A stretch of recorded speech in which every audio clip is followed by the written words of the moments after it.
هل ممكن هيثم حسن يبقى ليه مكان أساسي مع منتخب مصر في كأس العالم؟ الراجل عمل أداء عالمي قدام ريال مدريد بالرغم إنه كان بديل، إلا إن تأثيره كان كبير. أول كرة خدها 1-على-1 قدام كاريراس، وبعدين جه إبراهيم دياز يساعد كاريراس، وبرغم كده قدر يعمل عرضية فيها شيء من الخطورة. طيب هنا هيثم في وسط 3 كامافينجا ودياز وكاريراس، بس هيثم قلبه ميت وما بيخافش، فهوب يفسح كامافينجا ويواجه كاريراس 1-على-1. بس خلي بالك إن أوفيدو ده أخير الدوري الأسباني وهبط رسميا، ومفيش جودة لعيبة عالية حوالين هيثم، مفيش صلاح ومرموش مثلا، برغم إن الكرة في مكان خطير. إلا إن لما تبص على اللعيبة بتاعت أوفيدو هتلاقيهم واقفين يتفرجوا على هيثم، ومحدش حاول يجري في أي مساحة عشان يساعده. كمان هيثم حسن ملتزم دفاعيا، وده النوع المفضل من اللعيبة عند حسام حسن. بص هنا الراجل بينزل لحدود منطقة الجزاء بتاعة فريقه علشان يدافع ويقود كمان التحول الهجومي، وبيروح يواجه كامافينجا 1-على-1 بدون خوف، ما هو لسه مفسحه في الكرة اللي فاتت. فلما كامافينجا يحاول يقطع،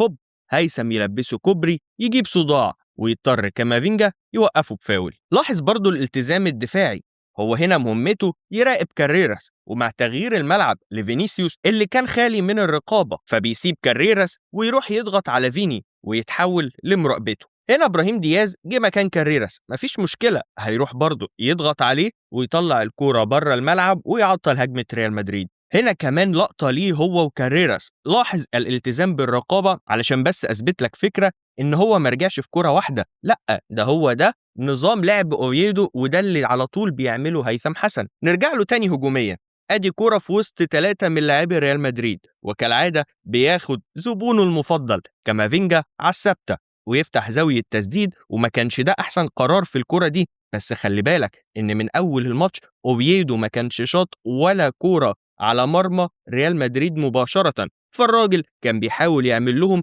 أي نوع من أنواع الخطورة. هيثم حسن هنا بيقطع تمريرة بلينجهام، وبعدين بيستلم ويروح يواجه دفاع ريال مدريد زي ما يكون عنتر شايل سيفه. وخد بالك مين اللي بيضغط عليه، ده بلينجهام وكاريراس، مش أي حد، بس اللي معاه ربنا يمشي على المية. الراجل في ثانية بيكلفت كاريراس ويروح على المساحة اللي في ظهره ويشوف قدامه الطريق لمرمى ريال مدريد مكشوف. كاريراس رجعله وبقى الموقف 1-على-1 تاني، قال له يا عم انت ما حرمتش، ما انا لسه مفسحك، طب ما شفتش عملت ايه في اخوك كامافينجا؟ تعال انت كمان على الثابتة. وحط اول واخر واخطر تسديدة لاوفيدو في اللقاء على مرمى ريال مدريد، اتعامل معاها كورتوا بصعوبة. وهنا تقريبا هيثم بيتكلم مع كورتوا بيقول له خد بالك انت صديت مني النهارده، بس في كاس العالم في ماتش مصر وبلجيكا هجيبها فيك جول.